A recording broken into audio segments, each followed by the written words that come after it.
I am 88 years old, and I need to tell you something that nobody warned me about when I turned 70. Nobody prepares you for what family actually looks like in this season of life. Not really, they show you the picture. Sunday dinners, grandchildren piled on your lap, everybody gathered around a table full of food and laughter and love.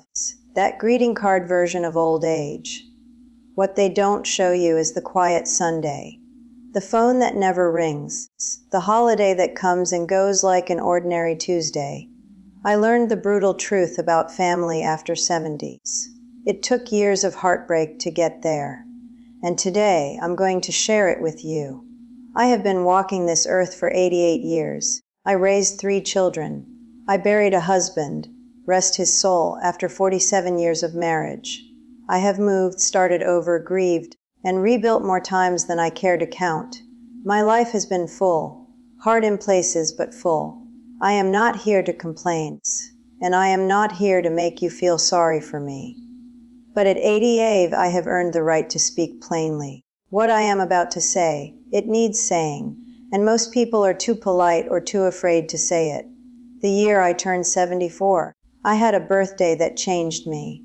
I didn't plan a big party, just hoped for something small, maybe a visit, a phone call that lasted longer than 2 minutes, a sense that the people I had given my life to still remembered me.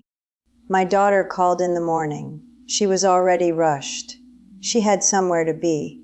She said she'd call me back later. She called back 3 days later. My son sent a text, sweet yes, but still a text. That evening, I sat at my kitchen table with a slice of cake I'd bought myself from the grocery store. Just me, the quiets, and a little candle I didn't bother to light. I didn't cry right away. I just sat there thinking, is this what it comes to?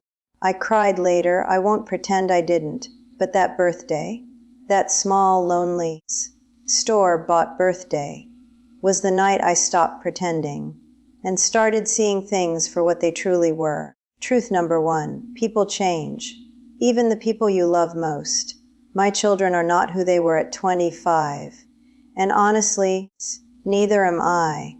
But here is the part that took me years to make peace with the people I raised, grew up, and grew away. Not away from loving me, but away from the life I imagined we'd share. My daughter became driven, busy, always in motion. My son built a quiet life of his own, far from mine. Neither one turned out to be the version I had quietly pictured. For a long time, I held that against them. Without saying so, but I held it. I was wrong to do that. People grow into who they are going to be. You don't get to hand them a script. Not even when you're the one who raised them. Letting go of who I wanted them to be was one of the hardest things I ever did. But it was the only honest thing left. Truth number 2. Your children will get busy, and it is not about you. I know how it stings. Weeks pass without a call.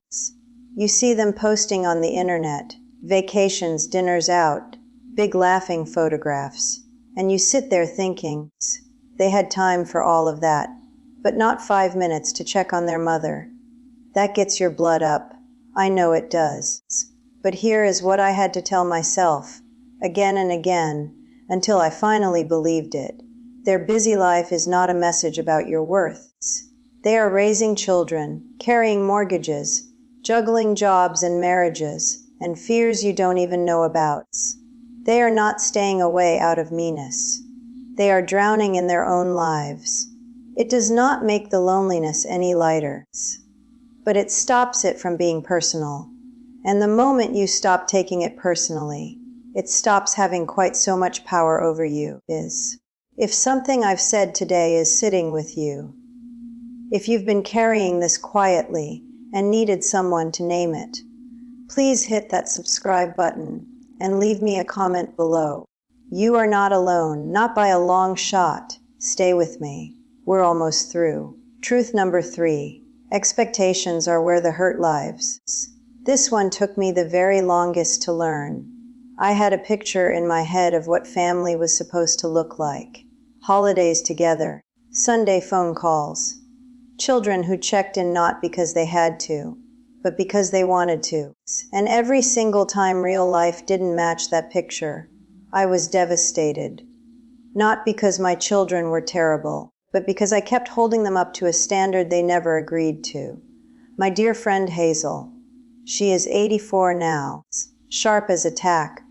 She said something to me years ago that I still carry. The day I let go of what I expected, I started seeing what was actually there. That is wisdom, friends. Real wisdom. The picture you've been holding, it is heavier than you think. And you are allowed to set it down. Truth number 4. Independence is not a luxury. It is your protection. The most dangerous thing I ever did was build my happiness around other people. Even the people I loved most. Because people change. People get busy. People disappoint you, not from cruelty, but from being human. When I finally started building a life that was mine, my own rhythm, my own friendships, my own small daily joys, everything shifted. I joined a gentle exercise group at the senior center. Started reading again real books, 2 a month. Got close with my neighbor Dottie, who is 81 and makes me laugh harder than anyone has in years. My happiness stopped waiting by the door for someone to bring it to me. That is what independence really means. Not just being able to drive yourself to appointments. Emotional independence. The kind that keeps you standing when the people you counted on are not there. That is your greatest protection after 70. Guard it fiercely. Now, here is the truth I saved for last. The one that hurt me the most before it finally set me free. At some point in this life, you may have to grieve the family you imagined. Not the family you have. The family you pictured. The dream version. The version from the greeting card. That grief is real. Completely real. You are allowed every bit of it. But you cannot live inside it.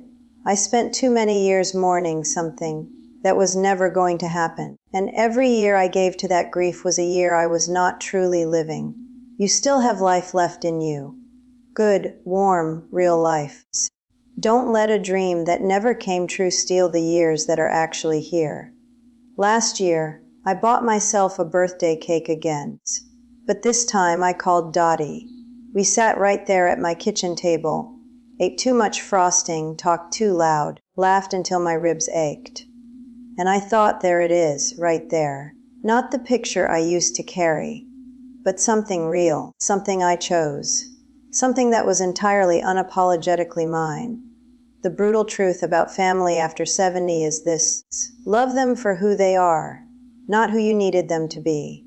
And then, quietly, bravely, without apology, build the rest of your life for yourself. That is not giving up on family. That is finally, at long last, giving something good to you. If today's video reached you somewhere real, please subscribe, leave a comment, and share this with someone who needs to hear it today. Take care of yourself. I truly mean that. I'll see you in the next one.